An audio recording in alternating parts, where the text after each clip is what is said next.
And welcome back. Well, protests continue to spread across this nation in the wake of the death of George Floyd at the hands of Minneapolis, Minnesota police officers. And Brotherhood Sister Soul is an organization who is locally based with a national reach. Talking more about them, they're an evidence-based program that serves young people, and they come from economically poor communities and organize and advocate for social change.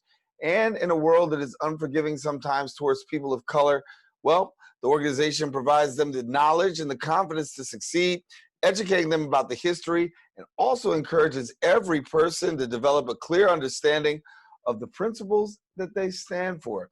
Joining us now to talk a little bit more about this is the executive director and co-founder of Brotherhood Sisterhood Soul, Khary Lazarre-White, and I'll pronounce it again, Khary Lazarre-White, and we thank you so much, Khary, for being with us.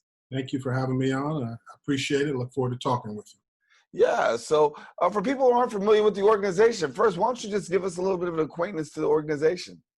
Sure. Brotherhood Sister Soul is now in our 25th year. We have been doing work for now a quarter of a century. We really work in three different spaces. It's comprehensive youth development work, helping young people develop a moral and ethical code, who they are as young men and young women. What does it mean to be leaders and change makers? You know, we aspire to do the work of SNCC, but today, right? To politicize young people, to be organizers, to be activists. And there's a lot of direct service that's a part of that, from month-long international study programs in Africa and Latin America and the Caribbean, college guidance, workforce development, but also training young people to be community organizers. In addition to that, we train educators across the country on our model, helping them to implement what we do in their home communities. And then we work to change conditions. We work to affect policy. We organize every day around issues having to do with criminal justice, policing, environmental justice issues, and educational access as well. Mm-hmm. And when we talk about getting youth active and really social justice, social action, something that you guys have been doing for a very long time. Talk to me about how do you address the times such as now? When we look at, the death of George Floyd, Breonna Taylor, Ahmaud Arbery, and all of us had an opportunity to see this in living color, live in living color on video. Walk us through a little bit about what happened from there with you guys as an organization. I mean, I think the reality of being Black in this country is that, the names, as horrific as those recent three names are, they are on a long list of a much longer list of names. And so in our 25 years of Brotherhood Sister Soul, we've been out in the streets organizing, protesting, and marching when, Abner Louima was assaulted, when Amadou Diallo was killed, when Sean Bell was killed, when Patrick Dorismond was killed. When you go down the list, and even the last words now of George Floyd echo the same last words of Eric Gardner. I mean, now you're in this situation where the result of state police violence against Black and brown bodies is something we've been protesting since our founding. It's about young people organizing. It's about young people creating art that speaks out around these issues, documentaries, writing songs about it, creating exhibits about it. It's about our young people testifying in front of the city council and state legislative bodies about police violence. It's working to shut Rikers Island. It's working to raise the age in New York. Until last year, New York being one of only 2 states that would prosecute children as adults. So all these issues are interconnected. The police are only one part of this kind of disparate, racialized, and racist effect of the criminal justice system. And our young people were very involved, for instance, in the effort to counter the widespread use of stop and frisk in the city. One of our alumni members, Nicholas Pert, wrote an op-ed that went viral, including in the New York Times, called "Why is the NYPD After Me?" And it was just a story of one young Black man in Harlem and what that experience was like. And so, unfortunately, these recent killings have not changed our work, because we've been a racial equity, racial justice organization for 25 years. It's just yet again brought our youth organizers out, activating, organizing, and agitating. And talk to us about youth organizers. They're in the forefront of this, having a voice and really being vocal. And they're doing a job that many of us say, should have been done by older people. but yet and still they're out there, they're on the front line. Give me a little bit about youth activism and how your organization really helps to shape that and really mold that in some form.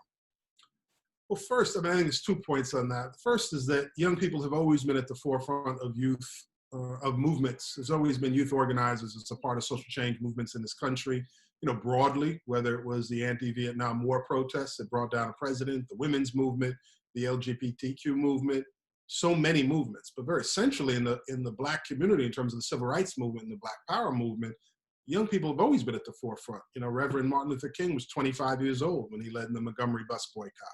It was teenagers who were freedom riders leaving historically Black colleges and universities to get on freedom buses. It was young people who were part of SNCC. And those were the lessons of Ella Baker and Bayard Rustin and people like that young people had to be centered to the movement. And so that's our view. Our view is that young people aren't, the leaders down the road in the future. They're leaders right now. And so they're doing all the things that I've talked about. I also, though, think it's important that we see the organizing of young people today within the context of Black radical movements in this country, which have always been here. So this idea that somehow young people today are doing the work that we should have done or 3 generations ago should have done is actually something I push back on, because I think the history of Black people in this country is a history of revolt. It's a history of organizing. It's a history of agitation. And we can go through every single generation and see people who are doing that work. Clearly now it's culminating with social media, with numbers, with coverage, with a more diverse marching base, if you will. But people have been brave and protesting and organizing and fighting, since we arrived here. And I think it's important to see the organizing today within that context historically. And it's a part of a freedom-loving Black revolt context. Yeah. Economic inequality, I'm sorry, I didn't mean to cut you, but economic inequality is also big when we talk about a lot of the challenges that we're trying to overcome with systemic racism. And those conversations are now being had. We start to hear organizations now who are actually giving back. I know Netflix gave $40 million to Morehouse College. It doesn't eradicate economic inequality, but let's have that conversation about economic inequality. What do you see, and how do you see us really addressing that? Again, I mean, I think you have to start with the realities and history of this nation. This is a country that's been built on stolen land by stolen labor. That's the reality of economic development in this country. And reparations were never paid for that labor. And post-slavery, there also was the intentional state-sponsored destruction of Black wealth that we saw all across the country from Rosewood to Tulsa, but also in terms of redlining, in terms of keeping government benefits from Black people having access to that, whether it was welfare or Social Security or the GI Bill or building a home. And so, I think when we operate within a system like that, there is no way to separate racial inequality and economic inequality, because they go hand in hand and have since the founding of the country. And, you look at the last 3 months or so, you have 40 million people unemployed in this country. You have low-income people catching hell economically, disproportionately Black and brown, but low-income people of all backgrounds. And, over nearly 600 billionaires have made untold billions of dollars during this time. It's only deepened the economic difference in this country. And so the fact that companies are putting up for their proceeds relatively small amounts of money, it is important that there are more partners in this work if they are going to truly stand up and contribute. But I don't think we should also be distracted by a mere change of the drapes and think that we're really moving the room around. I don't think that there are really the resources on the table from a government perspective, and certainly from a private wealth perspective, that should be appropriate to respond to this kind of inequity. It seems like at this point really window dressing. Well, amidst economic inequity, one of the things that's being called for right now and kind of like bringing some justice is to talk about defunding police. Now, there's some people who are really adverse to that word, defunding the police. Some people feel as though that police need is every dollar they can get. But give me your take on when we talk about defunding the police. What does that look like for you, and what would you like to see? So the Brotherhood Sister Soul has worked with and partnered with Communities for Police Reform for about 7 years now. And that's a coalition of social justice organizations throughout the city that led the effort to push back against stop and frisk. And that's groups like, Legal Defense Fund and Center for Constitutional Rights, Make the Road New York, so many organizing groups that do critical work. So I think it's really important when you start talking about defunding the police that everyone's clear on what that means. The call is to reduce the NYPD's funding from $6 billion a year to $5 billion a year. It's a cut of 16% at a time of great economic distress in the city. So the call isn't to remove all funding from the NYPD. There are many in favor of that, but that's not what actually the defunding movement is about. It's about a reduction of 16%.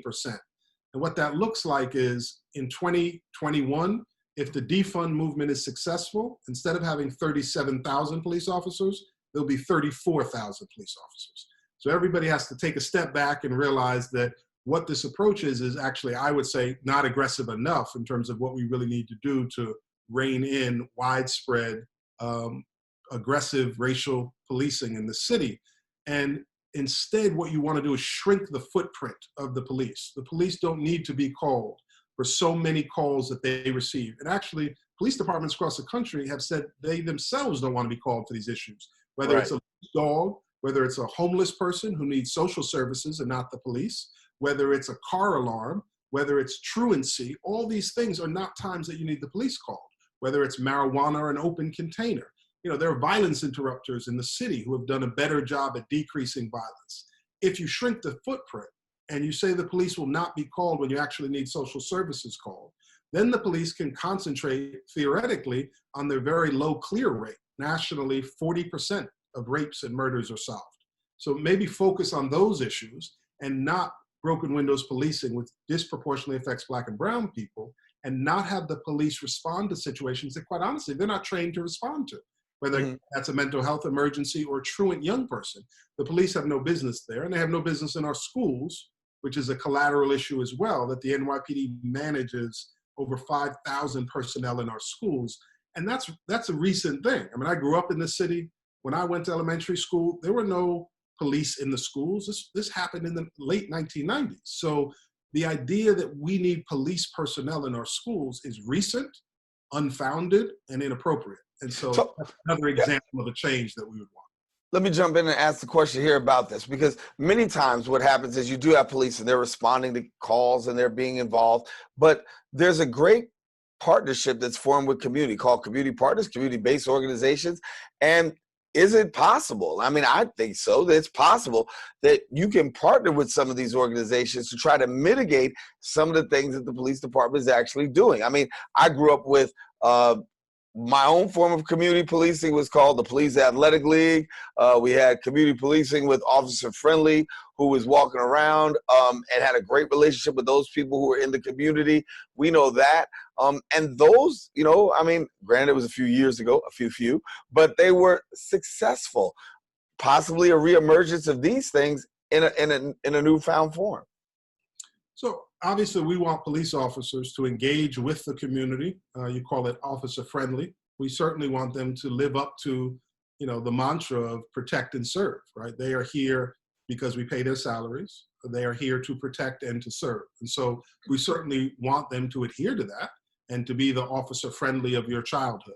I think the question is whether we want the police to do things, again, that they are not trained to do and are not the types of interactions we want. So actually, they're not trained to do youth development work. So I would not want to see basketball leagues and youth development run by the police, because we know just this year, this administration has tried to put in place an additional youth police force that, in their own words, would track young people. We don't need our young people criminalized. We don't need our young people tracked. We don't need any of that.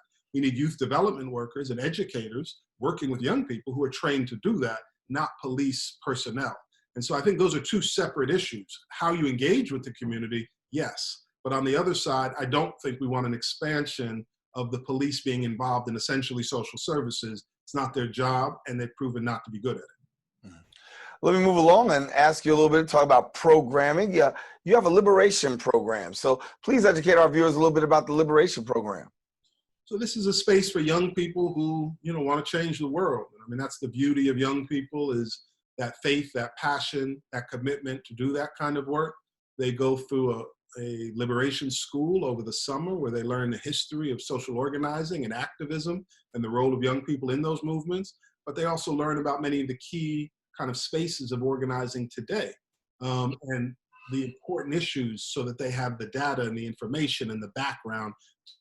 They go through multiple years of training with us, and then they put that into action. And one of the main issues that they've worked on at the Liberation Program in our organization has been the fact that currently there's approximately one social worker or guidance counselor per 400 young people in our public schools.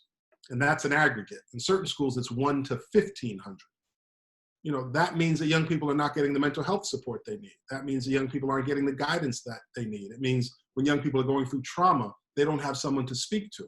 And that's happening in low-income Black and brown communities. At the same moment, again, we have over 5,000 NYPD personnel in the school. So the argument is, let's decrease the amount of security in a school, which shouldn't be managed by the police, but there may be some amount of security in a school, and let's increase nurse practitioners, social workers, guidance counselors, people to really support young people.